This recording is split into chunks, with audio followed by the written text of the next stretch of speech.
dan Undang-Undang Nomor 15 Tahun 2004. Ini merupakan dasar bagi BPK sebagai auditor ya untuk melakukan pemeriksaan ya terhadap kinerja pengelolaan keuangan, kemudian terhadap ICOFR ya, internal control ya, on financial reporting, kemudian terkait juga penyusunan laporan keuangan ya yang setiap tahun. Kalau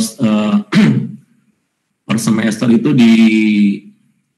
di audit juga, tetapi tidak menghasilkan opini ya. Opini itu dihasilkan untuk audit tahunan ya, untuk audit tahunan. Tetapi untuk semesteran ya itu tidak menghasilkan opini. Dan biasanya random ya. Untuk semester laporan keuangan interim itu random biasanya. Jadi tidak semua KL diaudit oleh BPK ya, hanya tertentu saja, hanya random. Kemudian contoh terkait dengan BUN juga ya, bagian anggaran BUN juga itu random ya, tidak semua. Nah, kemudian di sini ada PP nomor 50 tahun 2018 tentang perubahan PP nomor 45 tahun 2013 tentang tata cara pelaksanaan APBN. Kemudian PP nomor 27 tahun 2014 tentang pengelolaan barang milik negara atau daerah.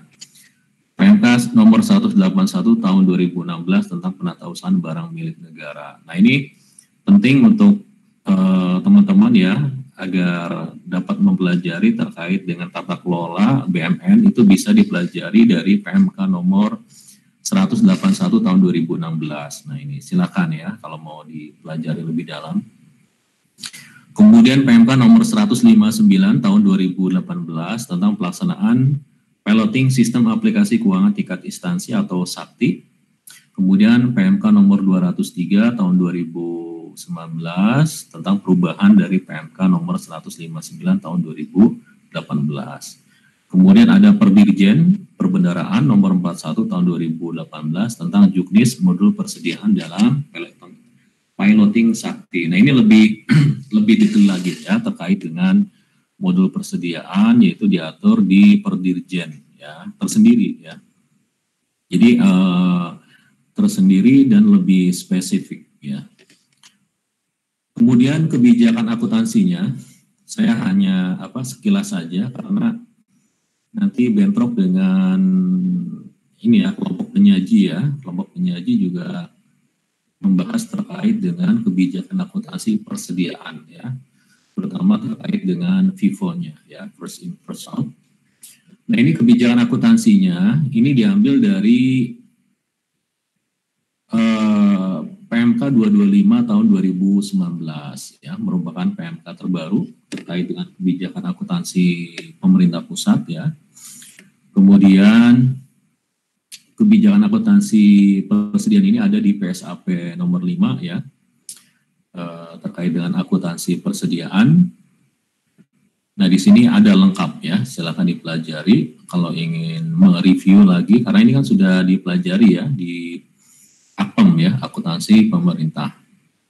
Nah, ini pengakuannya, persediaan diakui pada saat potensi manfaat ekonomi masa depan diperoleh pemerintah dan mempunyai nilai atau biaya yang dapat diukur dengan andal ya. Kemudian persediaan diakui pada saat diterima atau hak kepemilikannya dan atau kepenguasaannya berpindah. Kemudian persediaan dicatat berdasarkan hasil inventarisasi fisik. Jadi kalau misalnya ada perbedaan antara angka di neraca dengan hasil inventarisasi fisik, maka angka di neraca harus menyesuaikan dengan hasil inventarisasi fisik. Kemudian di sini ada pengukuran ya. Pengukuran di sini adalah biaya perolehan apabila diperoleh dengan pembelian. Biaya standar apabila diperoleh dengan memproduksi sendiri. Nilai wajar apabila diperoleh dengan cara lainnya seperti donasi atau rampasan. Nah, ini kalau hibah ya. Kalau hibah berarti menggunakan nilai wajar. Kemudian di catatan atas laporan keuangan, ya ini akan diungkapkan terkait dengan kebijakan akuntansinya, kemudian terkait dengan persediaan ya yang sudah dicantumkan di phase dari laporan keuangan ya, dijelaskan ya. lebih rinci lagi di catatan atas laporan keuangan. Nah, kemudian BMN ya, definisi BMN ini sudah saya jelaskan ya di pertemuan kemarin. Jadi BMN di sini adalah meliputi semua barang yang dibeli atau diperoleh atas beban APBN atau berasal dari perolehan lainnya yang sah. Jadi barang milik negara ini adalah sifatnya umum ya. Apakah persediaan, apakah aset tetap, itu termasuk barang milik negara selama dibeli atau diperoleh melalui beban APBN ya, atau perolehan lainnya yang sah ya, yang sudah disahkan ya sebagai barang milik negara. Nah, ini perolehan lainnya yang sah diantaranya adalah barang yang diperoleh dari hibah atau sumbangan yang sejenis. Kemudian barang yang diperoleh sebagai pelaksanaan dari perjanjian atau kontrak, barang yang diperoleh berdasarkan ketentuan perundang-undangan, barang yang diperoleh berdasarkan putusan pengadilan yang telah memperoleh ketentuan hukum yang tetap, itu inkrah ya. Misalnya ada class ya, kemudian diputuskan lewat pengadilan, kemudian keluar inkrah. Nah ini ya, ini diakui sebagai barang milik negara. Nah, kemudian persediaan merupakan bagian dari aset lancar. Ya, aset lancar itu adalah aset yang paling paling liquid lah ya, paling liquid dibandingkan dengan aset lainnya, yaitu kurang dari 1 tahun. Ya. Nah, ini persediaan, kemudian aset lancar ini bagian dari barang milik negara. Ya. Nah, ini definisi persediaan saya ambil dari PP 71 tahun 2010. Persediaan adalah aset lancar dalam bentuk barang atau perlengkapan yang dimaksudkan untuk mendukung kegiatan operasional pemerintah dan barang-barang yang dimaksudkan untuk dijual atau diserahkan dalam rangka pelayanan kepada masyarakat. Jadi kalau misalnya dia sifatnya karakternya aset tetap ya, seperti tanah, bumi dan bangunan, tetapi tujuannya adalah untuk dijual atau diserahkan dalam rangka pelayanan kepada masyarakat, maka itu akan diakui sebagai persediaan ya. Kalau memang tujuan awalnya untuk dijual atau diserahkan. Berbeda kalau misalnya tujuannya berubah ketika sudah diakui ya, itu berbeda ya. Kayak kemarin kan aset tetap ya, misalnya ada revaluasi, ada penyusutan, kemudian ada dihibahkan ya atau dijual. Nah itu tetap diakui sebagai aset tetap karena tujuannya adalah tetap dimiliki ya, bukan untuk dijual atau diserahkan kepada masyarakat. Nah, kemudian di sini persediaan ini aset berupa barang atau perlengkapan, supplies yang digunakan dalam rangka kegiatan operasional pemerintah. Ya, jadi ini bisa bisa spare part ya, mobil operasional ya, atau misalnya bensin ya untuk kegiatan operasional pemerintah dan sebagainya. Kemudian bahan atau perlengkapan yang digunakan dalam proses produksi ya. Kemudian barang dalam proses produksi yang dimaksudkan untuk dijual atau diserahkan kepada masyarakat. Barang yang disimpan untuk dijual atau diserahkan kepada masyarakat dalam rangka kegiatan pemerintahan. Nah ini adalah jenis-jenis persediaan. Kemudian ruang lingkup persediaan ya, ini terbagi 3 secara garis besar. Di sini ada barang atau perlengkapan yang digunakan sendiri dalam rangka kegiatan operasional pemerintah. Kemudian barang yang dibeli untuk dijual atau diserahkan kepada masyarakat. Barang yang digunakan dalam proses produksi jika pemerintah memproduksi sendiri atau swakelola. Nah, kalau barang yang dibeli untuk dijual atau diserahkan kepada masyarakat, contohnya misalnya ini vaksin ya, vaksin Sinovac kan baru sudah ada di Indonesia ya. Nah ini disimpan, kemudian menunggu finalisasi ya, fasenya kan sudah uji fase ketiga ya, udah uji fase ketiga oleh Unpad ya. Nah, ini tinggal menunggu diserahkan kepada masyarakat itu melalui vaksinasi ya. Sekarang sudah simulasi ya, di Bogor sudah simulasi ya vaksinasi. Kalau di daerah teman-teman gimana? Sudah ada nggak vaksinasi? Apa simulasinya? Palembang belum ada. Terus di mana lagi? Yang di Jawa gimana di Jawa? Sudah ada belum? Di Solo atau di Jogja atau di mana? Belum juga? Belum, Pak. Oh belum ya? Oke. Ya. Nah ini terkait dengan vaksinasi, nanti nunggu dari pemerintah aja ya, dari pemerintah. Kalau teman-teman mungkin pemerintah daerah ya, ditunggu aja. Nanti dapat panggilan ya mungkin ya. Diutamakan itu tenaga kesehatan ya. Tenaga kesehatan ini dokter ya, perawat dan lain-lain ya. Kemudian abdi negara ya, atau apa ya, yang melayani publik ya, seperti pengajar, dosen ya, atau dan lain-lain ya. Nah, ini. Kalau teman-teman kan calon calon abdi negara, nah itu saya nggak tahu nih, apakah diutamakan enggak nih, ya. Di sini ada nggak orang tuanya yang sebagai ini tenaga kesehatan? Saya, Pak. Oke, siapa ini? Siti Syafi'ah. Siti ya. Orang tuanya kerja di mana? Di puskesmas, Pak. Apa, dokter? Perawat. Oh, perawat. Oke. Ada ini apa menangani pasien COVID nggak? Bukan bagiannya di situ sih, Pak. Oh gitu ya. Tapi selama nggak ada ini ya, nggak ada yang positif ya? Alhamdulillah nggak ada. Nggak ada ya, oke. Itu ini ibu atau ayah? Ibu. Ibu ya. Nah. Tapi kalau ibu pulang ke rumah gitu biasa aja, nggak apa namanya physical distancing atau apa? Itu Pak, kalau pulang tuh biasanya langsung mandi dulu, terus bajunya langsung dicuci gitu Pak. Oh, oke. Pakai APD enggak? Enggak. Oh, baju biasa ya? Nah, karena kan nggak di bagian yang ngurusin COVID gitu Pak. Oh iya, oke. Tapi ya apa namanya tetap waspada ya. Karena kebanyakan yang kena ya, saya bukan nakutin ya. Maksudnya yang kena itu malahan yang perawat atau dokter yang tidak menangani langsung ya, kebanyakan gitu karena nggak ketahuan pasiennya. Misalnya perawat nih apa namanya misalnya dokter kandungan ya atau apa namanya bidan ya, bidan mau proses persalinan, ternyata ibu yang proses kelahirannya itu ternyata positif. Nah itu kebanyakan nggak ketahuan ya, akhirnya menular ya. Nah, itu jadi tetap waspada ya.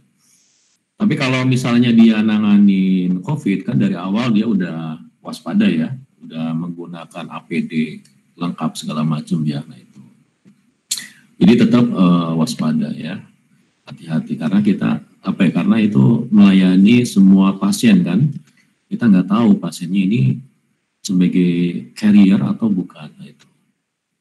Oke, mudah-mudahan sehat ya, sehat selalu ya. Terima kasih Pak. Iya. Di sini ada lagi nggak yang orang tuanya perawat atau dokter?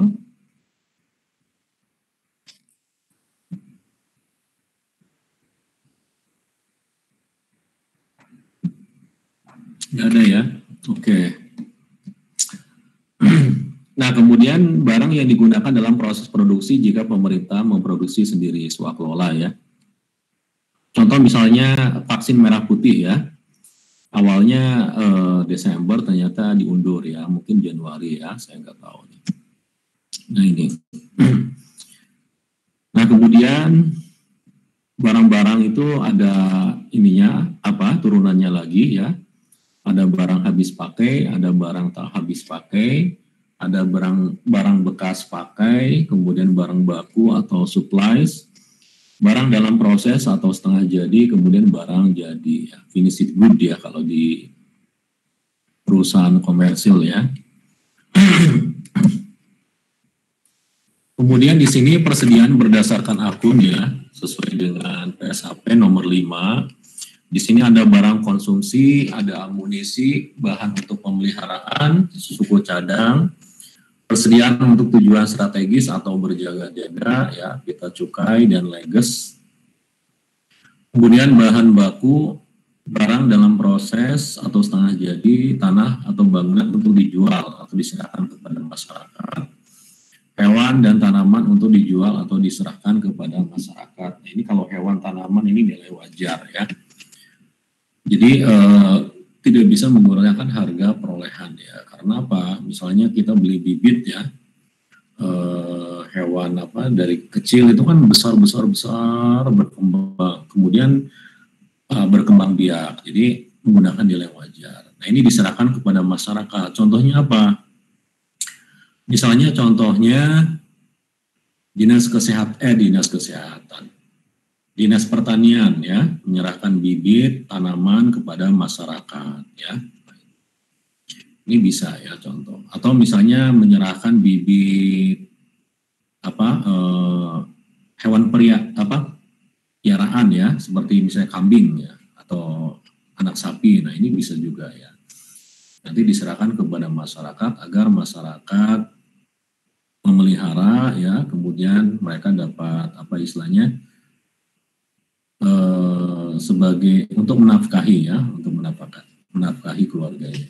Nah, ini contoh ya. Nah, kemudian terkait dengan akun belanja barang persediaan, ini mohon maaf ya, suara saya serak, kurang tidur saya, aduh ya ampun. Ini semenjak WFH nih suka sering ini insomnia saya. Jadi mohon maaf nih kalau tidak maksimal. Ini suaranya ini serak-serak basah ya. Kayak Bruri Marantika mungkin ya. Kalau Bruri Marantika mungkin serak-serak suara emas kalau saya. Oke, nah ini terkait dengan BAS, bagan akun standar ya. Sekarang sudah ada ditetapkan dengan RPP ya, rancangan peraturan pemerintah terkait dengan BAS, bagan akun standar. Nah, ini nanti akan sinergi ya, akan sinkron antara BAS yang ada di pemerintah daerah dengan BAS di pemerintah pusat. Itu akan sama ya, akan sama. Nah, sekarang untuk pemerintah daerah itu dia menggunakan Permendagri nomor 64 tahun 2013 ya. Kemudian sekarang ada lagi perubahan terbaru ya, yaitu Permendagri nomor 90 tahun 2019. Ya, nanti sekarang lagi digodok, sedang dibahas ya. Nanti ada PP ya, PP terkait bagan akun standar. Kita tunggu aja. Jadi nanti sama semua ya.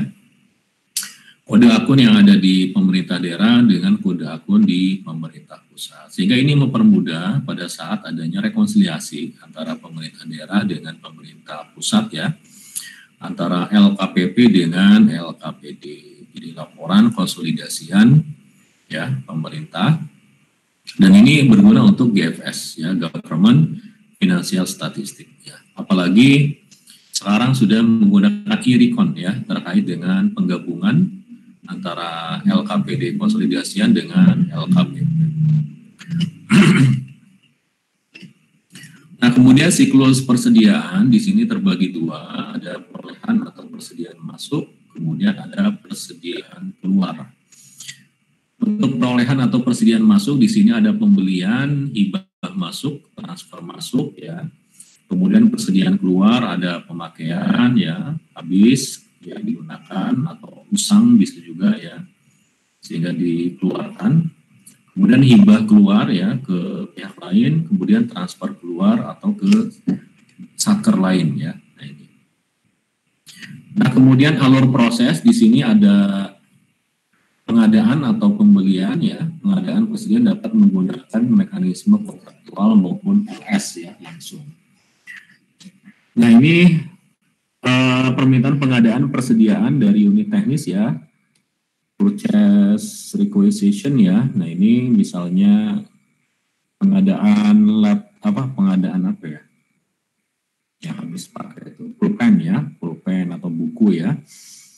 Nah ini dibandingkan dengan jumlah kebutuhan ya. Misalnya dosennya ada berapa, kemudian kira-kira pulpen atau buku ya diperlukan dosen itu berapa ya. Nah kemudian kalau misalnya jumlahnya sudah bisa ditentukan, baru nanti pembelian ke pihak ketiga ya, atau supplier, purchase order ya. Kemudian di sini dilakukan penyerahan barang oleh pihak ketiga kepada satker ya, BAS, berita acara serah terima ya. Kemudian pengecekan barang sesuai spesifikasi ya atau tidak. Nah ini kemudian kalau misalnya sudah sesuai, kemudian dilakukan penyimpanan ya, penyimpanan persediaan di gudang. Kemudian di sini ada pencatatan barang masuk pada kartu persediaan. Kita sudah bahas ya di modul aset tetap. Ada KIB, kartu inventarisasi barang. Kemudian ada apa namanya,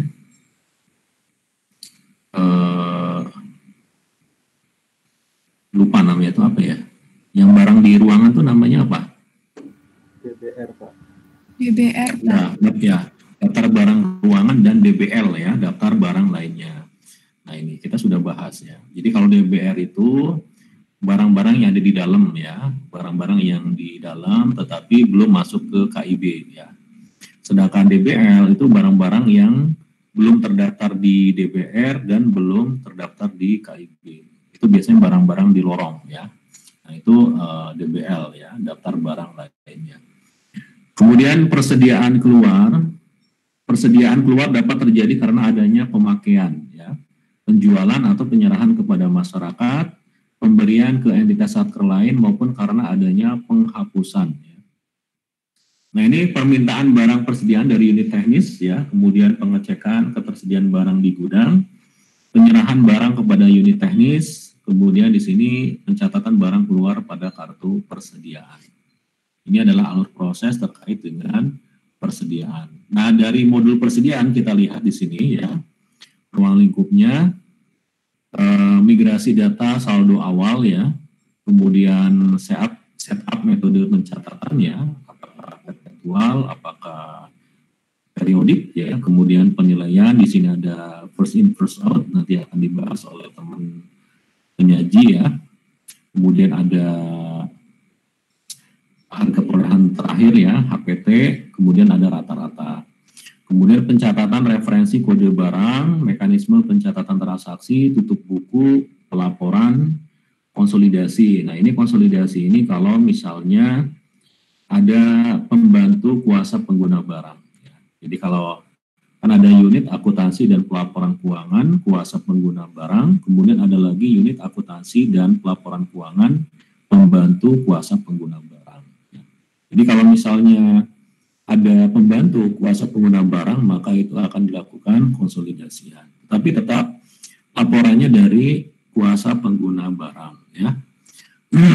Nah, kemudian output dari modul persediaan, di sini ada buku persediaan, ada laporan persediaan, kemudian ada laporan posisi persediaan di neraca. Nah, ini ya, ruang lingkup unit pengguna. Tapi ini tergantung dari satker, ya, tergantung dari satker. Kalau misalnya satkernya semakin gemuk, maka diperlukan pembantu kuasa pengguna barang. Ya. Nah, di sini di prosedur pengendalian ini berbeda dengan modul aset tetap.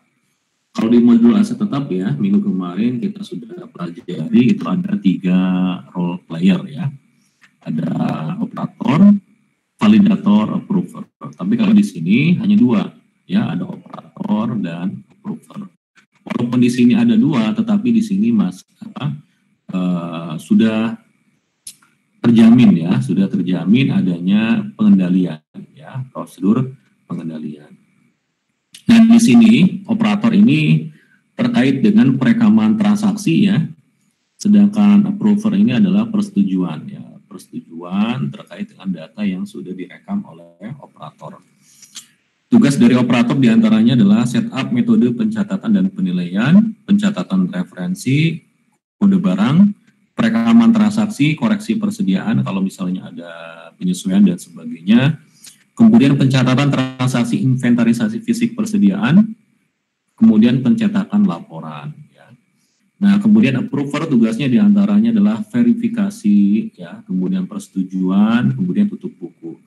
Kalau sebelumnya di modul aset tetap, semua user ya, operator, validator, approver itu bisa tutup buku ya. Tapi untuk di sini di modul persediaan ini hanya approver ya, yang bisa tutup buku.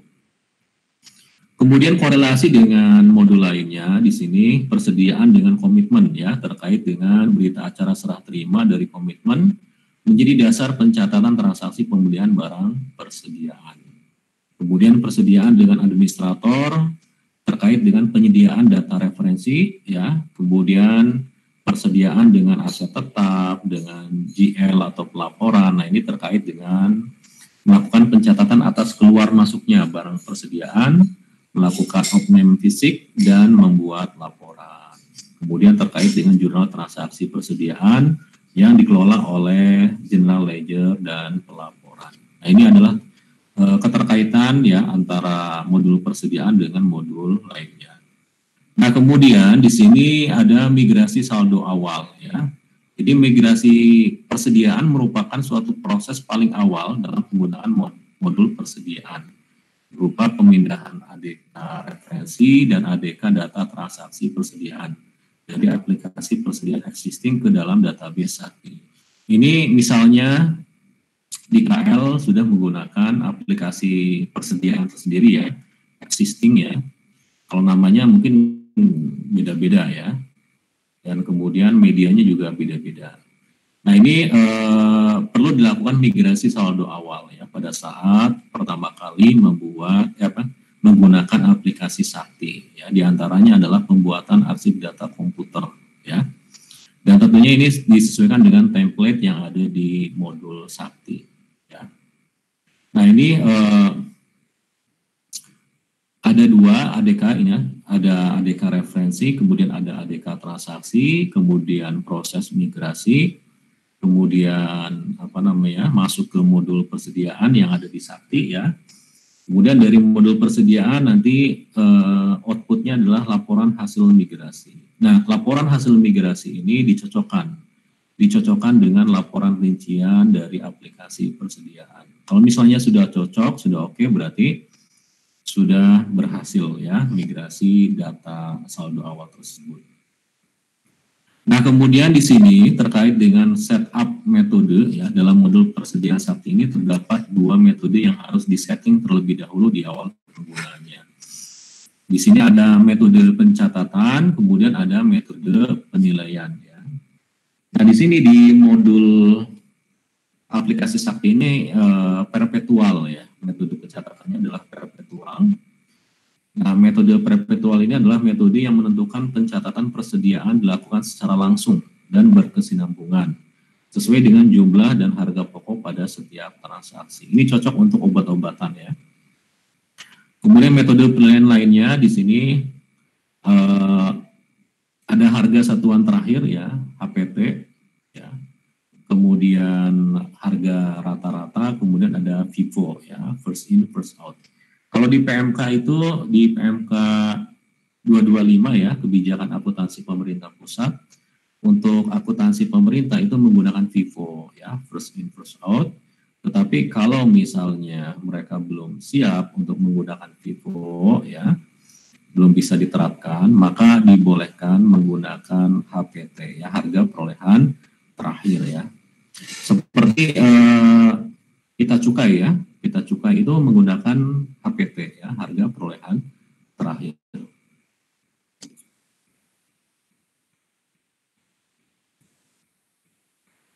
Nah, kemudian di sini rumus ya, rumus dari HPT ya, atau harga satuan terakhir. Nah, ini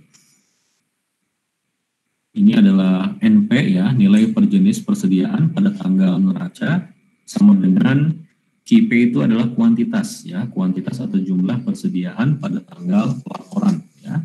Dalam unit berdasarkan laporan persediaan, kemudian HP ini adalah harga pembelian ya, harga pembelian terakhir persediaan dalam rupiah per unit ya, berdasarkan faktur pembelian.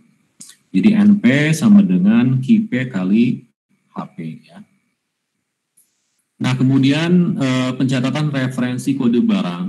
Pencatatan referensi kode barang dilakukan oleh UAKPB pada level operator modul persediaan. Referensi kode barang persediaan UAKPB mengikuti referensi kode barang UAKPB. Jadi kalau misalnya ada pembantu kuasa pengguna barang, maka mengikuti referensi kode barang yang ditetapkan oleh kuasa pengguna barang. Ya, di sini. Kemudian pencatatan referensi kode barang dilakukan dengan memperhatikan klasifikasi kode barang dan akun persediaan yang sesuai tugas dan fungsi masing-masing satuan kerja. Pencatatan referensi kode barang persediaan menggunakan menu referensi submenu mengelola barang persediaan. Nah, ini adalah mekanisme pencatatan ya. Di sini jenis pencatatannya ada saldo awal, persediaan masuk, persediaan keluar, koreksi persediaan, kemudian inventarisasi fisik persediaan. Nah, ini diawali dari saldo awal ya. Pencatatan transaksi saldo awal dilakukan terhadap barang persediaan yang telah dimiliki dan atau dikuasai sebelum tahun anggaran berjalan. Biasanya kalau saldo awal itu otomatis ya. Otomatis kalau misalnya sudah tutup buku, close ya, nanti akan muncul saldo awal tersebut di tahun berikutnya. Tetapi kalau misalnya dia belum dilakukan pencatatan sebelumnya di aplikasi Sakti atau pertama kali menggunakan aplikasi Sakti, maka perlu adanya migrasi ya, migrasi data saldo awal ya dari aplikasi existing ke aplikasi Sakti. Kemudian persediaan masuk ya. Nah, ini pencatatan transaksi persediaan masuk dilakukan terhadap barang persediaan yang diperoleh pada tahun anggaran berjalan. Ini terkait dengan transaksi tahun anggaran berjalan ya. Nah, ini. Di sini ada yang mau ngambil ini enggak? Proposalnya terkait dengan persediaan.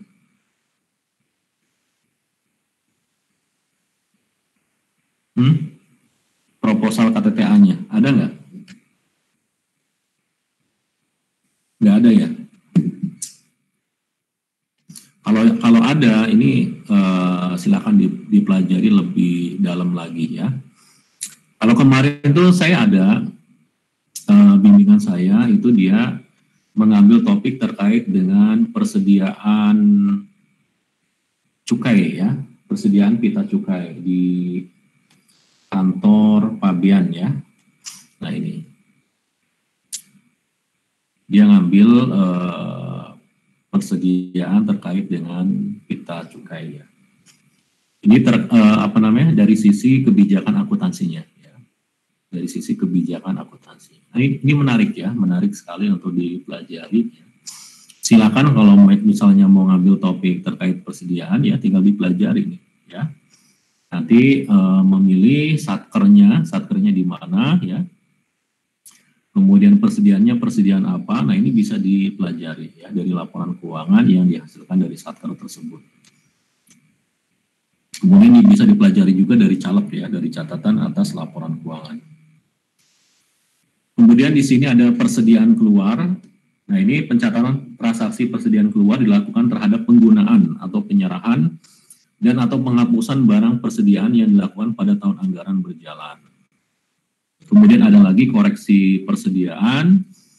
Pencatatan transaksi koreksi persediaan dilakukan terhadap kesalahan proses pembukuan barang persediaan.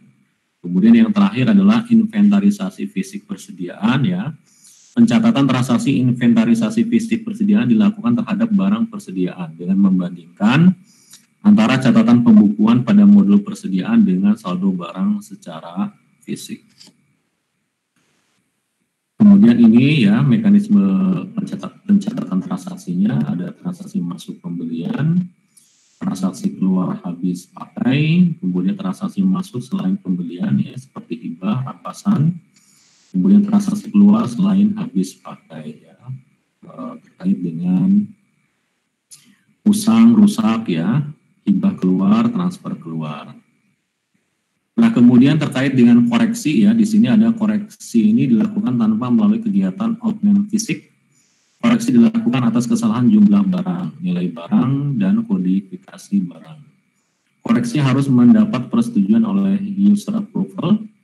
Koreksi atas kesalahan kodifikasi barang dilakukan dengan cara reklasifikasi, baik reklas antar sesama kode barang persediaan, maupun reklas keluar barang persediaan ke aset tetap.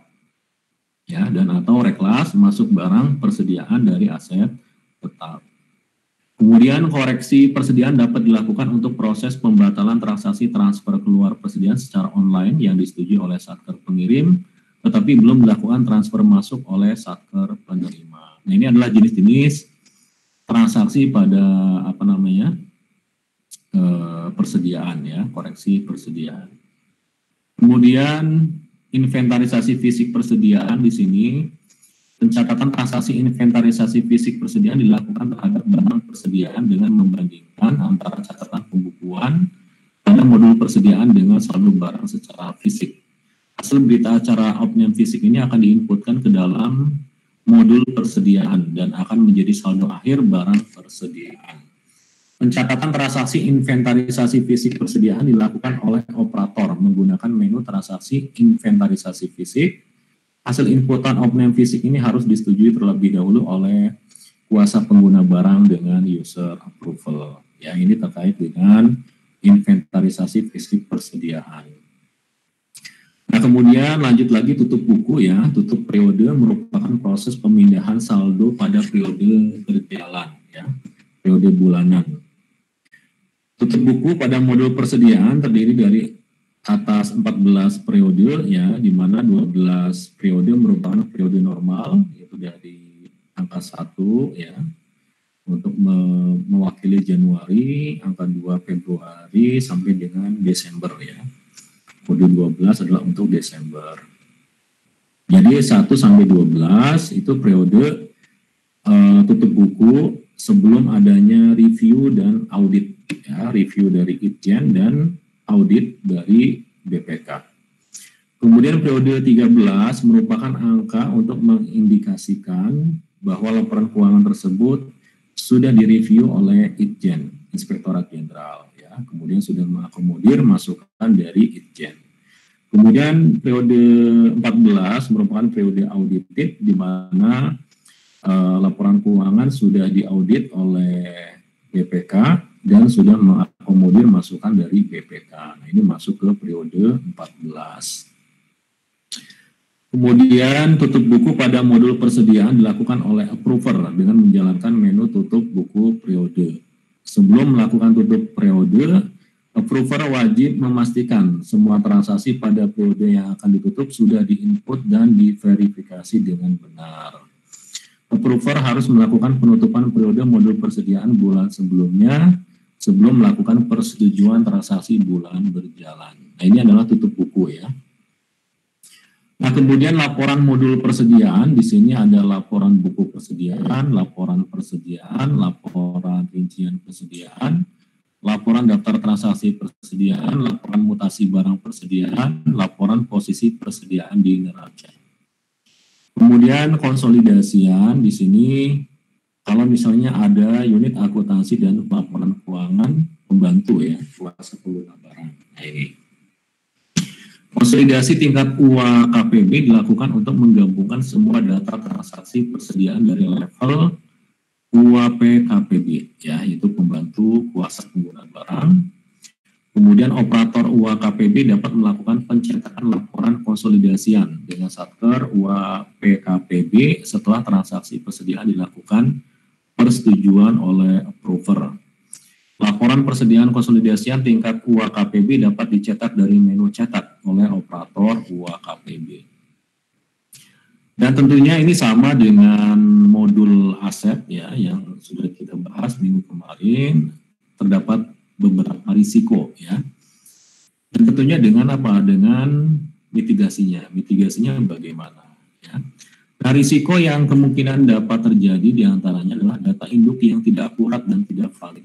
Ya. Maka di sini perlu adanya pengendalian integritas dalam pemrosesan data ya, terkait dengan input, proses, dan output. Kemudian di sini ada pembatasan akses pada data induk ya, di mana usernya ya baik operator maupun approver ini memiliki hak akses ya, diantaranya adalah ada username, ada password, dan hanya dimiliki oleh 2 orang ini ya. Sehingga terdapat pembatasan akses ya. Jadi setiap orang tidak bisa merubah ya, tidak bisa merubah data yang ada di modul persediaan. Kemudian di sini ada segregation of duty, diantaranya adalah pemisahan tugas ya, ada operator, ada approver ya. Tugas dari operator adalah ini, kemudian tugas dari approver adalah ini. Kan sudah kita bahas ya sebelumnya. Jadi di sini ada pembatasan akses, sehingga di sini ada internal control ya. Karena apa? Karena dilakukan secara berjenjang. Nah, kemudian risiko lainnya adanya kehilangan dan kerusakan data. Ya. Kendaliannya adalah perlu adanya backup atas data tersebut ya. Misalnya kita untuk menyimpan data kan bisa melakukan di Google Drive ya, atau misalnya ngirim email. Kita memiliki 2 akun email, kita bisa mengirim ke email yang satunya. Ini adalah salah satu bentuk backup data. Kemudian di sini menerapkan disaster recovery plan ya, terkait dengan aplikasi kan dikelola oleh SITP yang ada di DJPBN ya. Kemudian terkait dengan sebagai sebagai cadangan atau ya kan menggunakan intranet ya, menggunakan jaringan khusus ya atau sendiri. Nah, ini yang dikelola oleh Pusintek ya. Pusintek ini di bawah sekjen dari Kementerian Keuangan. Kemudian risiko lainnya adalah adanya inefisiensi pembelian persediaan. Nah, ini mitigasinya apa? Perlu adanya review dan persetujuan dari pejabat yang berwenang ya. Nah, ini. Kemudian yang kedua adalah adanya sentralisasi dan koordinasi fungsi pengadaan atau pembelian. Nah, ini ya. Ada kalanya sentralisasi ini lebih baik ya, jadi terkontrol ya. Tetapi mungkin ada kalanya desentralisasi lebih baik ya. Karena apa? Pendelegasian kewenangan ya. Seperti contoh di era otonomi ini ya, otonomi daerah ini. Ini kan adanya pendelegasian kewenangan dari pusat ke daerah ya. Sehingga daerah memiliki keleluasan untuk membangun daerahnya ya, meningkatkan pelayanan kepada masyarakat, dan tentunya harus diiringi dengan pertanggungjawaban ya. Itu diantaranya adalah penyusunan laporan keuangan pemerintah daerah. Tetapi terkait dengan pengadaan barang ya, barang khususnya terkait dengan persediaan, nah ini lebih baik dilakukan secara sentralisasi dan koordinasi ya. Oke, sekian ya, ini terkait dengan beberapa risiko yang mungkin terjadi di modul persediaan ya, berikut dengan pengendaliannya. Oke, kalau misalnya ada pertanyaan dikit dulu ya, kita serahkan dulu ke kelompok penyaji ya, untuk membahas mengenai persediaan ya, terkait dengan metode FIFO ya, first in first out. Silakan ya, nanti setelah pemaparan nanti kita diskusikan ya.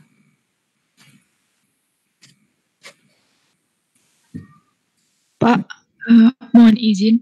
Ini Ya. kan Hanifah tidak bisa join Jimit karena Chrome-nya bermasalah.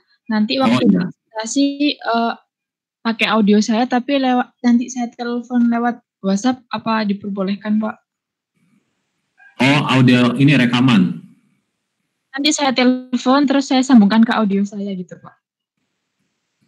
Karena dia nggak bisa join Jimit. Oh, oke. Boleh. Nggak apa-apa. Baik, Pak. Terima kasih. Oke, apa itu? Aplikasi apa? Dia nggak bisa join Jimit gitu, Pak. Jadi nanti saya telepon lewat WhatsApp, terus nanti saya sambungin ke audio saya gini, Pak. Oh, jadi jalan terus gitu ya, suaranya ya? Ya. Oke, silakan. Motivasi namanya inovasi ini ya, inovasi baru. Oke. Makasih, Pak. Oke, silakan ya.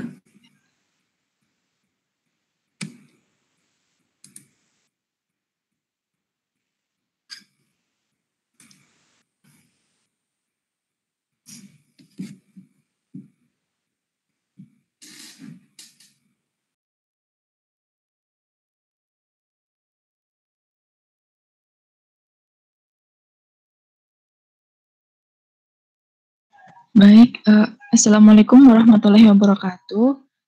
Selamat pagi Bapak dan teman-teman. Di sini kami dari kelompok 7 akan mempresentasikan mengenai dampak penerapan metode FIFO pada kualitas laporan keuangan. Next. Nah, kami kelompok 7 beranggotakan Fadila Mutia absen 11, Ferlicia Aida absen 13, dan Hanifah Farah absen 15. Next. Nah, kemudian sebelumnya mengenai pengertian persediaan. Jadi persediaan itu adalah aset lancar dalam bentuk barang atau perlengkapan yang dimaksudkan untuk mendukung kegiatan operasional pemerintah dan barang-barang yang dimaksudkan untuk dijual atau diserahkan dalam rangka pelayanan kepada masyarakat. Next. Nah, mengenai barang-barang persediaan itu apa aja sih? Yang pertama, barang atau perlengkapan atau supplies yang digunakan dalam rangka kegiatan operasional pemerintah. Kemudian barang atau perlengkapan yang digunakan dalam proses produksi, barang dalam proses produksi yang dimaksudkan untuk dijual atau diserahkan kepada masyarakat, barang yang disimpan untuk dijual atau diserahkan kepada masyarakat dalam rangka kegiatan pemerintah, kemudian barang-barang untuk tujuan berjaga-jaga atau strategis. Selanjutnya,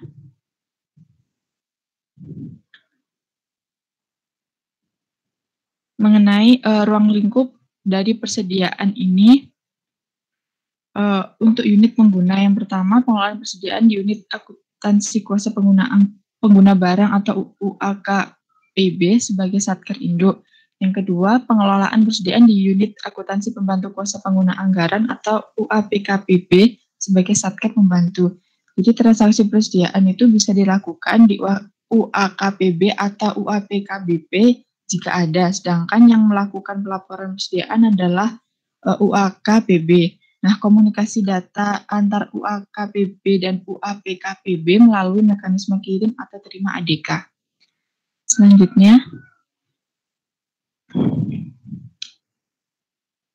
nah, mengenai pengakuan persediaan ini, persediaan itu diakui pada saat yang pertama, potensi manfaat ekonomi masa depan diperoleh pemerintah dan mempunyai nilai atau biaya yang dapat diukur dengan andal. Kemudian yang kedua, telah diterima atau hak kepemilikannya atau kepenguasaannya berpindah. Selanjutnya, mengenai pengukuran, nah persediaan ini disajikan sebesar yang pertama, biaya perolehan apabila diperoleh dengan pembelian.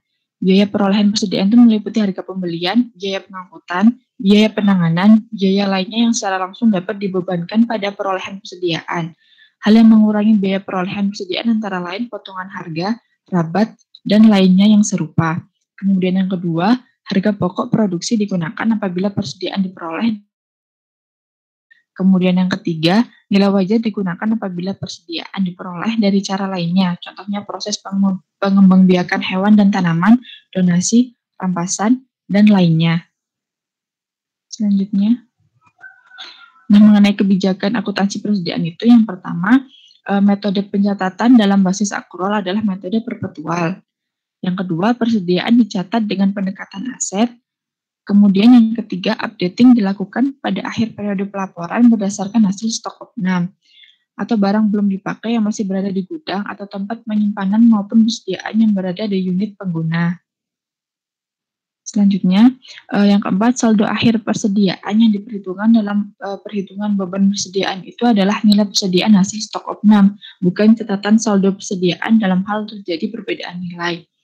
Kemudian, menurut Permenku 225 PMK 05/2009 tentang kebijakan akuntansi pemerintah pusat, penilaian dengan metode FIFO dalam hal belum dapat diterapkan dilakukan dengan metode harga perusahaan terakhir atau HPT. Nah, mengenai dokumen penting dalam pencatatan itu apa aja? Yang pertama ada kartu persediaan, kontrak, opname fisik, daftar distribusi barang, dan berita acara. Kemudian mengenai modul persediaan. Nah, di sini terdapat fungsi modul persediaan dalam Sakti. Jadi modul persediaan itu berfungsi mengelola transaksi masuk atau keluar atas persediaan yang dimiliki Satker. Seperti yang pertama, perolehan yang berasal dari pembelian oleh PPK maupun bendahara atau cara perolehan lainnya pemakaian barang. Yang kedua, transfer antar Satker maupun internal Satker atau online, hibah masuk atau keluar, penghapusan terhadap barang usang atau rusak, persediaan dalam proses, koreksi, dan penghapusan.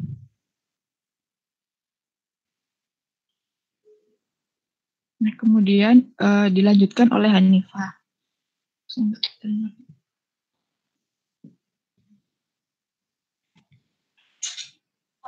Halo.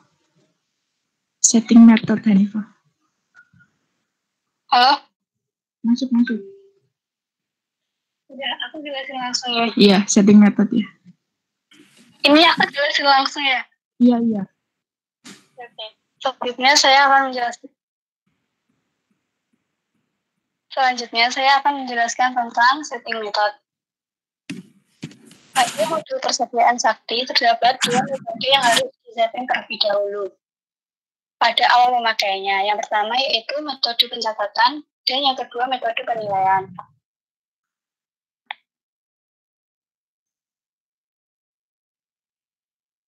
Nah, setup awal metode pencatatan.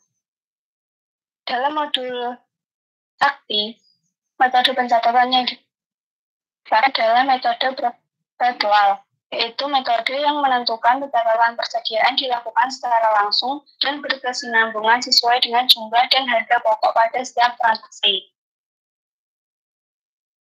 Sedangkan metode penilaiannya yaitu terdapat 3.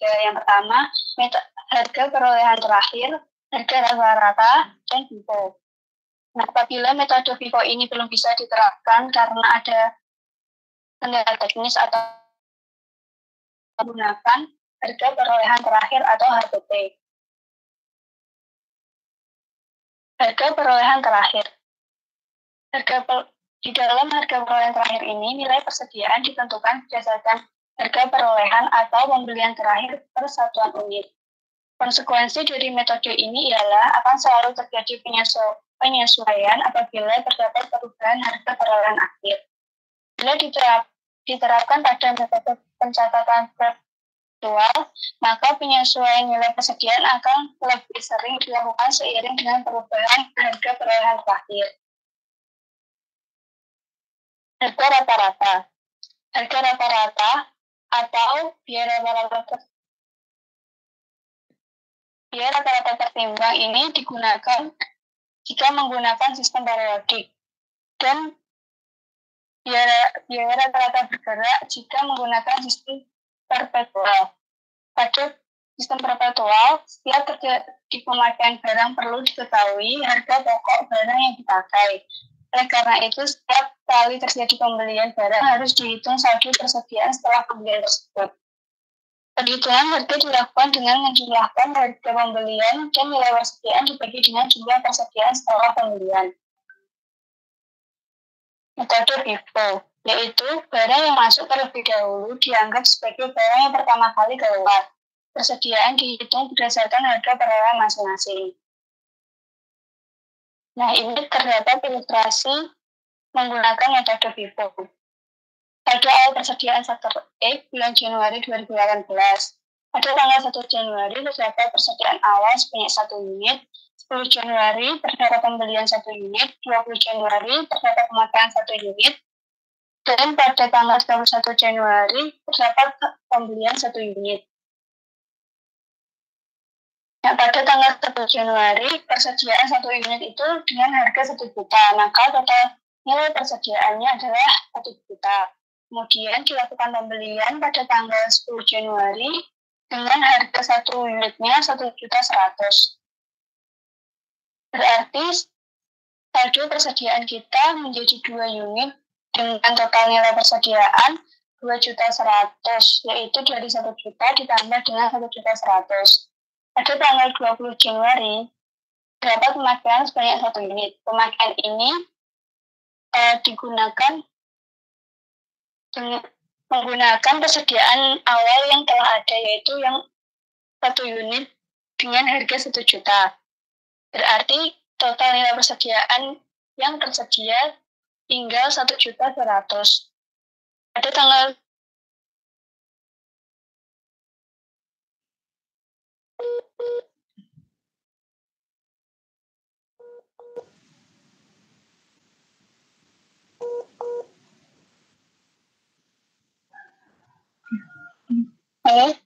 Lanjut. Bisa. Maka nilai persediaan 1 unit dengan harga 1.100.000 dan 1 unit dengan harga 1.500.000. Maka total nilai persediaan di akhir itu menjadi 2.600.000. Nah, sistem FIFO ini biasanya diterapkan pada barang-barang yang memiliki standar mutu dan kualitas berdasarkan waktu simpan. Output yang dihasilkan yaitu laporan barang milik negara, laporan kondisi barang, dan laporan pengusutan. Selanjutnya akan dijelaskan oleh teman saya. Terima kasih.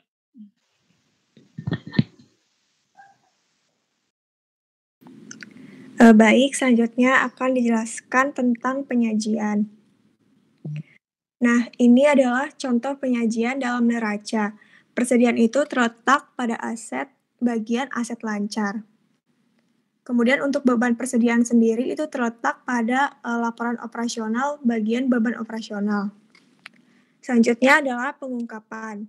Pengungkapan ini berkaitan dengan yang pertama adalah kebijakan akuntansi, yang kedua penjelasan lebih lanjut, yang ketiga adalah penjelasan mengenai selisih pencatatan dan hasil inventarisasi fisik, dan yang keempat adalah persediaan yang usang.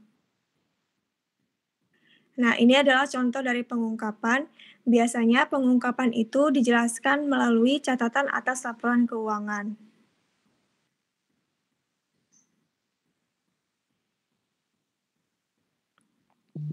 Kemudian selanjutnya adalah kelebihan dan kekurangan dari metode FIFO.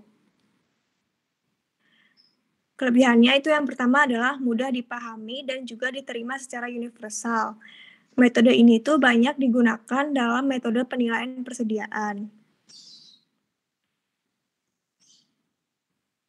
Yang kedua adalah meminimalisir pengeluaran. Jadi dengan menggunakan metode FIFO itu kita dapat terhindar dari biaya penurunan kualitas produk karena yang pertama kali dijual adalah yang pertama kali masuk.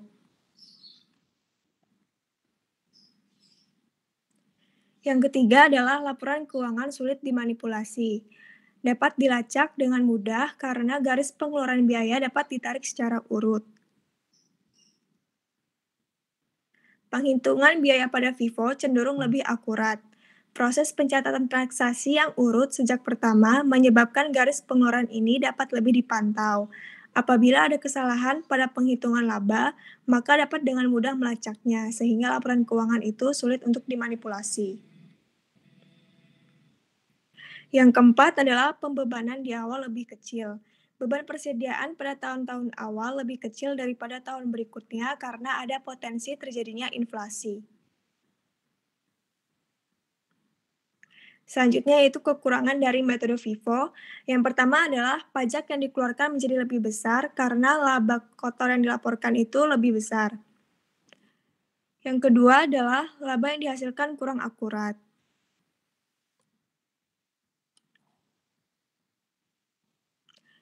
Selanjutnya yaitu dampak penggunaan FIFO terhadap laporan keuangan. Yang pertama adalah nilai atau biaya persediaan disajikan secara aktual dan relevan di laporan posisi keuangan. Yang kedua, menyajikan harga pokok penjualan yang lebih rendah, lebih konsisten dan sistematis. Yang ketiga, menyajikan laba kotor yang lebih besar pada laporan laba rugi. Yang keempat, laporan posisi keuangan menyajikan nilai persediaan akhir yang lebih tinggi. Sekian presentasi dari kami. Jika ada yang ingin ditanyakan, dipersilahkan. Terima kasih. Oke, terima kasih ya penyaji. Ini 3 ya, 3 darah, jadi saya bilang trio macan aja ya. Oke, kita berikan aplaus ya kepada trio macan. Oke, berikutnya barangkali ada pertanyaan, silahkan.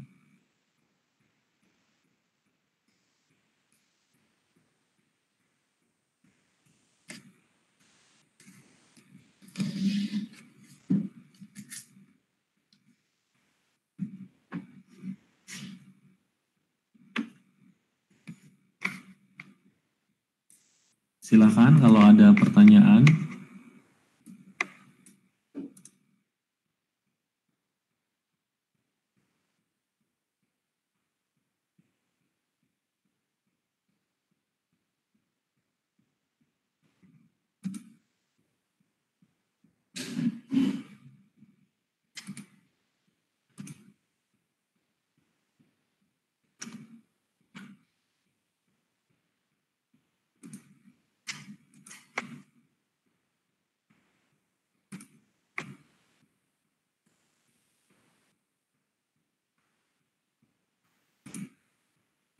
Kalau nggak ada pertanyaan, saya nanya dulu ya.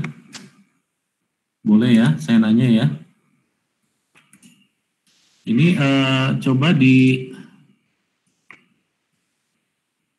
slide sebelumnya, minta tolong digeser, oke.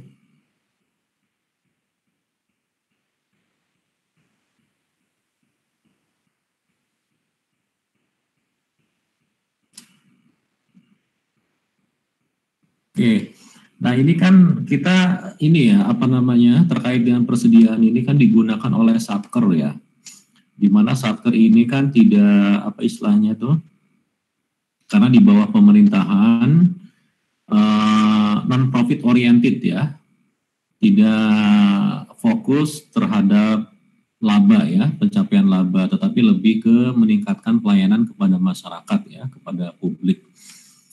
Nah ini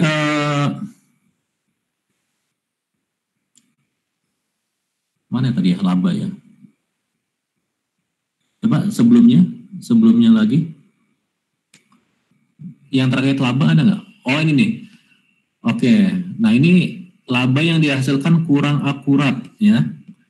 Ini dari Vivo ya? Kekurangan dari Vivo bukan? Iya Pak, kekurangan dari Vivo. Oke, laba yang dihasilkan kurang akurat. Nah itu bagaimana relevansinya dengan Satker yang ada di bawah pemerintahan?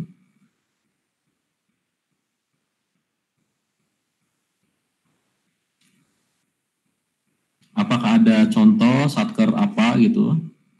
Kemudian sepertinya ini tidak konsisten dengan ini ya, dengan pernyataan sebelumnya, atau coba setelah ini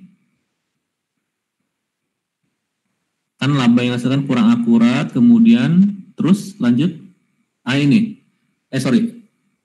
yang tadi sebelumnya, oh sebentar saya cek aja deh. Ini nih ya betul, perhitungan biaya pada Vivo cenderung lebih akurat. Nah ini gimana nih korelasinya? Di satu sisi perhitungan biaya pada Vivo cenderung lebih akurat, kemudian laba yang diperhitungkan kurang akurat ya. Itu bagaimana tuh konsistensinya?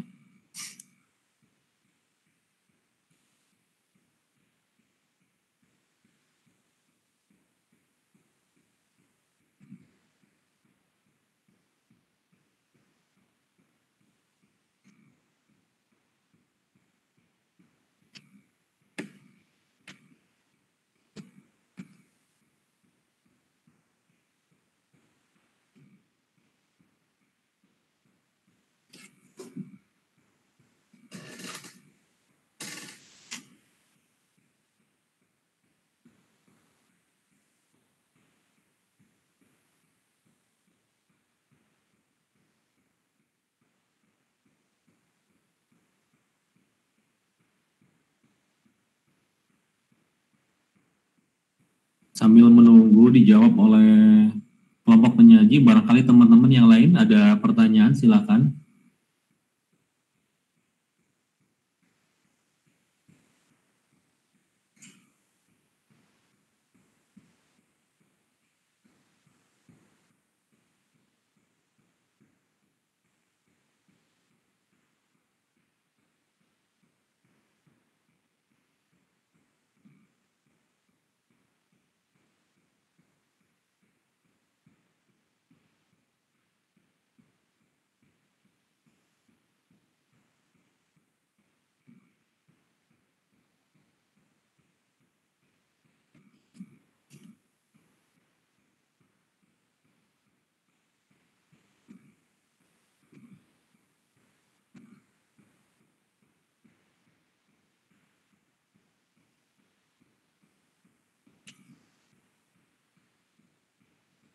Pak, izin bertanya. Iya, silakan. Tapi ini tentang koreksi yang Bapak jelaskan tadi, Pak. Oh ya, silakan. Nah, di slide itu kan ada koreksi persediaan dapat dilakukan untuk proses pembatalan transaksi transfer keluar persediaan yang telah disetujui oleh Satker pengirim tetapi belum dilakukan transfer masuk oleh Satker penerima. Nah, itu kalau misalnya Satker penerimanya itu sudah melakukan pencatatan transfer masuk itu masih bisa dibatalkan nggak, Pak, transfer keluarnya itu? Oke, Satker penerima sudah mencatat ya? Iya, Pak. Mencatat. Tapi barangnya sudah masuk atau belum? Belum. Kalau belum gimana? Kalau sudah gimana, Pak? Belum masuk, kalau sudah gimana itu ya? Oke. Iya, Pak. Terima kasih, Pak. Oke, saya langsung aja ya menjawab dari takut lupa ya, dari pertanyaan Siti ya. Itu slide halaman berapa ya, kalau boleh tahu? 24, Pak. 24, oke. 24 ya. Berarti yang terakhir ini ya. Koreksi persediaan dapat dilakukan untuk proses pembatalan transaksi transfer keluar persediaan secara online yang telah disetujui oleh Satker pengirim. Oke, tetapi belum dilakukan transfer masuk oleh Satker penerima. Oh, jadi gini, kalau dikoreksi slide ini, jadi si pengirimnya secara online itu kan sudah ini ya, sudah disetujui oleh approval ya, sudah disetujui oleh approver. Ternyata ini berubah ya, berubah niatan untuk mengirim. Oh, ternyata udah nggak jadi aja ya, nggak jadi. Nah, ini dilakukan apa? Koreksi. Tetapi belum dilakukan transfer masuk oleh Satker penerima ya. Jadi oleh Satker penerima itu belum menerima ya, belum menerima barang tersebut dan belum dilakukan pencatatan barang tersebut. Intinya adalah mencatat itu adalah ketika sudah masuk ya. Jadi barang persediaannya sudah masuk, sudah ada berita acara serah terima, maka dilakukan pencatatan. Tapi kalau misalnya barangnya belum masuk ya, baru niat aja, itu belum bisa ya, belum bisa seperti itu. Jadi di koreksi ini adalah koreksi baru niatan dari pihak pemberi, pihak pengirim seperti itu. Tetapi oleh Satker penerima itu belum menerima ya, belum menerima. Jadi ini dibatalkan seperti itu. Jadi intinya adalah kalau jadi nggak mungkin sudah dicatat kalau barangnya belum ada. Jadi harus ada hitam putihnya, harus ada berita acara serah terima ya, barangnya ada. Nah itu seperti itu ya. Jadi ini masih dari satu sisi aja ya, Siti ya. Iya, Pak. Terima kasih, Pak. Ya, sama-sama ya. Tapi pernah ada kejadian ya, kesalahan. Jadi tapi bukan persediaan, tetapi aset tetap ya. Itu salah satunya adalah bangkai laut ya. Saya pernah mentoring ya untuk meningkatkan kapasitas pengelolaan keuangan daerah di pemerintah daerah bangkai laut ya. Itu ditemukan ada berita acara serah terima ya terkait dengan hibah aset tetap. Jadi basnya sudah ditandatangan ya, sudah ada serah terima, tetapi pada saat cek fisik itu barangnya nggak ada. Ini jadi temuan ya, jadi temuan BPK. Ini adalah bentuk ketidakhati-hatian ya, ketidakhati-hatian ketika adanya berita acara serah terima.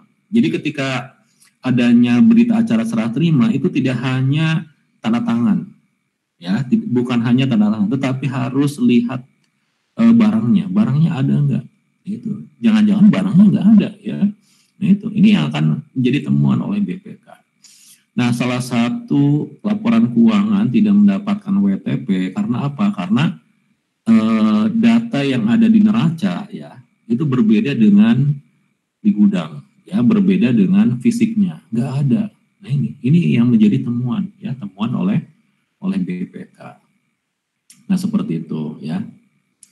Nah ini mungkin inline juga dengan pertanyaan minggu lalu ya. Saya akan sambil menunggu ya jawaban dari kelompok penyaji. Mungkin saya saya tayangkan ya pertanyaan dari teman-teman minggu lalu ya. Nah ini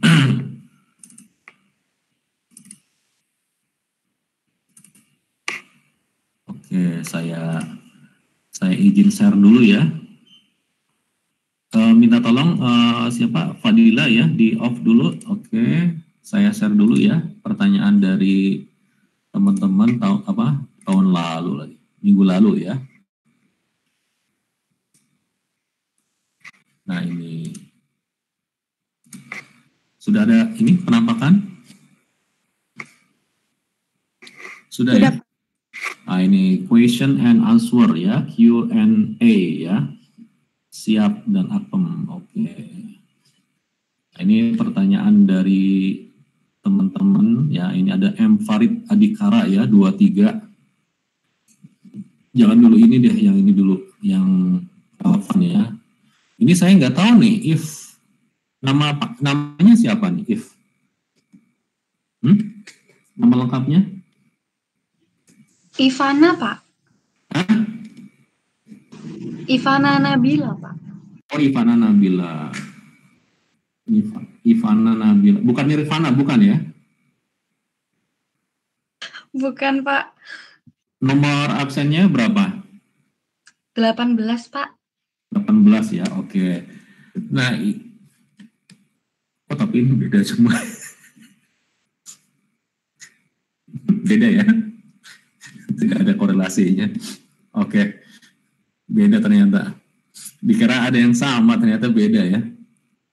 Ya udah deh, nggak apa-apa ya, sambil nunggu jawaban dari kelompok penyaji ya. Terkait ya, laba. Baik, saya akan menjawab pertanyaan dari Farid dulu deh, M. Farid Adikara ya.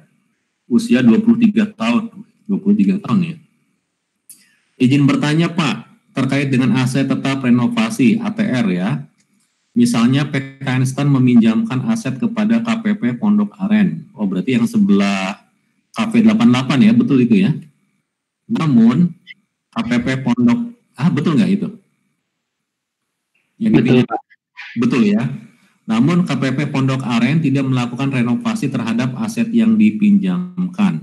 Apakah aset tersebut tidak dicatat dalam neraca KPP Pondok Aren? Betul, tidak dicatat ya. Jadi karena aset ini dimiliki oleh PKN STAN, jadi tidak perlu mencatat tidak perlu mencatat aset ya. Apalagi aset ATR ya. Karena apa? Karena tidak ada renovasi ya. Dan misalnya KPP Pondok Aren melakukan renovasi sebesar 300 juta rupiah. Apakah di neraca KPP Pondok Aren dalam aset tetap lainnya sebesar biaya renovasi atau nilai aset ditambah nilai renovasi? Dicatat sebesar nilai renovasi. Ya, namanya ATR, aset tetap renovasi sebesar 300 juta rupiah. Karena apa? Karena gedung itu tetap dimiliki oleh PKN STAN. Ya, jadi KPP Pondok Aren tidak memiliki hak untuk melakukan pencatatan aset secara utuh. Jadi yang dicatat di neracanya KPP Pondok Aren hanya sebesar 300 juta rupiah ya sebagai ATR. Seperti itu ya. Baik Pak, terima kasih. Ya, sama-sama. Nah, kemudian Ivana ya, ini kayaknya kayak orang Yugoslavia ya, Ivana ya. Izin bertanya Pak, mengenai pesawat yang sering jatuh ketika aset tetap tidak disusutkan. Apakah pada saat itu tidak ada mekanisme pemeriksaan pesawat layak terbang? Yang pasti kalau jatuh itu udah takdir ya. Sudah takdir ya kita. Kemudian pemeriksaan pesawat layak terbang. Tidak ada mekanisme pemeriksaan pesawat layak terbang. Ini pesawat apa ini? Pesawat komersil apa pesawat tempur TNI? Waktu itu sepertinya Bapak menjelaskan pesawat punya negara gitu, Pak. Yang tempur ya, TNI ya? Iya, Pak. Oke, menarik ya. Jadi gini,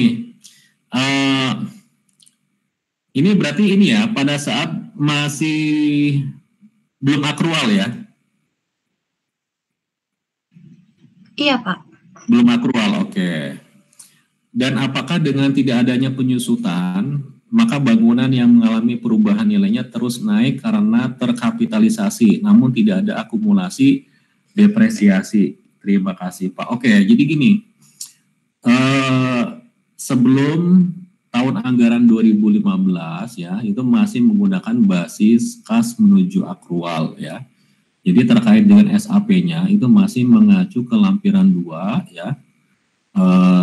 PP 71 tahun 2010. Jadi memang belum ada laporan operasional dan laporan perubahan ekuitas. Itu belum ada. Ya, sehingga terkait dengan beban penyusutan itu belum ada pencatatan. Ya, terkait dengan bebannya, ya, terkait dengan bebannya. Tetapi secara implisit ya, terkait dengan penyusutannya itu sebetulnya sudah ada di lampiran 2 PP 71 tahun 2010. Cuman tidak eksplisit ya, tidak eksplisit dijelaskan itu sebagai beban. Karena apa? Karena LO-nya belum ada. Oke, nah ini. Jadi nilai penyusutan untuk masing-masing periode diakui sebagai pengurang nilai tercatat aset tetap dan diinvestasikan dalam aset tetap. Jadi pada saat menggunakan basis kas menuju akrual, itu yang ada kan hanya LRA dan neraca ya. Nah pada saat adanya penyusutan ya, itu langsung dikurangkan ke aset tetap tersebut ya. Kemudian di sisi kredit itu ada di ekuitas dana ya, yaitu namanya diinvestasikan dalam aset tetap ya, tetapi bebannya tidak muncul ya. Jadi beban penyusutannya itu tidak muncul. Nah kemudian ini pada saat basis kas menuju akrual sebetulnya metode penyusutannya sudah ada ini ya, tetapi tidak eksplisit seperti sekarang ya. Jadi masih apa ya istilahnya tuh masih abu-abu lah ya. Nah ini metode garis lurus ya, kemudian metode saldo menurun ganda ya, kemudian metode unit produksi. Nah kemudian selain tanah dan KDP, seluruh aset tetap dapat disusutkan sesuai dengan sifat dan karakteristik aset tersebut.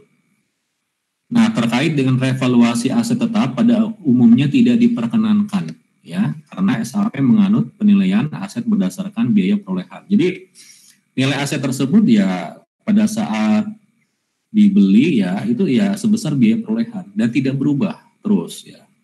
Nah ini atau sesuai dengan harga pertukaran ya kalau misalnya ada barter ya.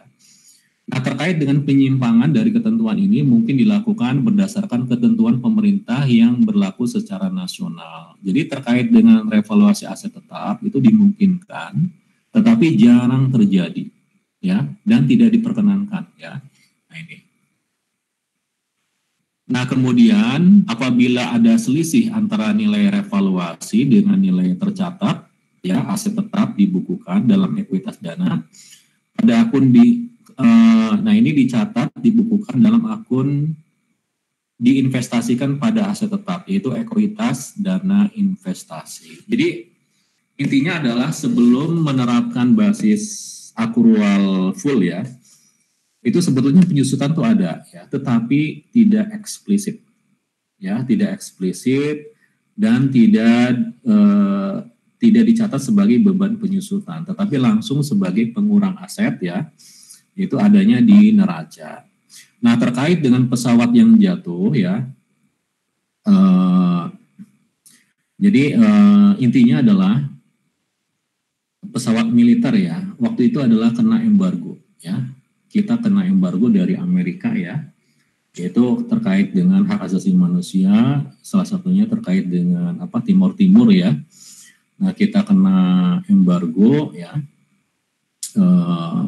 kemudian jadi akhirnya kurang, tidak adanya spare part ya, tidak adanya spare part sehingga pesawat banyak yang jatuh ya. Nah, ini kemudian terkait dengan maintenance-nya juga kurang ya. Nah, ini sehingga banyak pesawat yang jatuh. Nah, kemudian terkait dengan pencatatan asetnya di laporan keuangan itu tidak transparan ya, tidak transparan dan akuntabel ya. Tidak seperti sekarang ya, tidak seperti penggunaan basis akrual ya. Karena waktu itu Karena waktu itu penyusutannya tidak jelas ya, bias ya, tidak jelas. Nah, ini ya, sehingga banyak pesawat yang jatuh ya, salah satunya adalah embargo ya, embargo persenjataan termasuk juga suku cadang ya. Kemudian yang kedua adalah penyajian laporan keuangan juga tidak transparan dan akuntabel. Nah, itu karena belum menyajikan terkait dengan beban penyusutan. Nah, seperti itu ya. Jadi tetap ya kapitalisasi terkait dengan revaluasi itu dimungkinkan ada, tetapi jarang terjadi karena ini memang tidak diperkenankan ya. Karena kita betul-betul menggunakan harga perolehan ya dari awal mula. Nah, seperti itu. Itu ya jawaban dari saya. Ivana ya. Oh, baik Pak, berarti kan penyusutannya itu langsung mengurangi nilai aset tetap ya Pak? Betul. Berarti kalau mau reklasifikasi aset yang tidak terpakai gitu, nilainya bagaimana Pak kalau sudah dikurangi gitu? Reklasifikasi. Nah, reklasifikasi dari apa ke apa? Misalnya aset tetap, tapi setelah tidak digunakan menjadi aset tetap lainnya gitu Pak, mau direklasifikasi. Oh, dia hubungannya dengan ekuitas. Itu hubungannya dengan ekuitas langsung ya. Jadi langsung nanti tercatat di aset ya. Kemudian kreditnya adalah di ekuitas. Jadi ekuitas dana itu pokoknya mencakup terkait dengan ekuitas dana investasi dan ekuitas dana lancar. Jadi pokoknya masuk ke situ ya selisihnya. Jadi langsung istilahnya satu bundel kadut ya, satu bundel kadut di neraca seperti itu.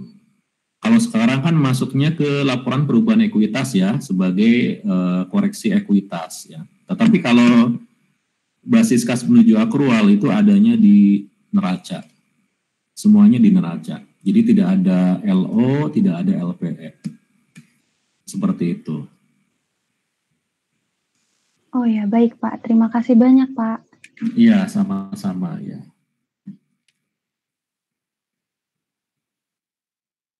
Oke ya, kelompok penyaji bagaimana? Sudah ada pencerahan? Izin mencoba menjawab Pak. Oh iya, silakan ya. Jadi kan tadi mengenai biaya FIFO, kalau memakai FIFO itu biayanya lebih akurat. Itu kan karena mengasumsikan barang-barang lama yang memiliki masa kadaluarsa itu dijual pertama. Nah, mengenai laba yang cenderung tidak akurat itu menurut kelompok kami itu mungkin karena patokan yang digunakan adalah harga pokok. Nah, sedangkan harga yang seharusnya digunakan itu kan harga aktual, jadi bisa saja nanti laba yang diperoleh itu lebih kecil. Seperti itu, Pak. Mohon maaf kalau kurang tepat. Oke, ya. Berarti ini mengacunya ke ini ya, FIFO secara umum ya, termasuk komersil juga ya. Iya, Pak. Oke. Jadi, tapi kalau di Satker memang berbeda ya. Agak sulit untuk dicontohkan ya. Mungkin kalau BUMN mungkin masih bisa ya, seperti PT Pindad ya, PT PAL itu mungkin masih bisa ya. Oke, baik ya, terima kasih ya pencerahannya. Oke, kalau nggak ada pertanyaan, saya rasa cukup ya. Biar kita ada waktu untuk kuis ya, karena kuisnya soalnya ada 20 ya. Oke, cukup ya. Oke, terima kasih kepada kelompok penyaji. Kita berikan aplaus sekali lagi. Ya. Oke, berikutnya kita akan kuis.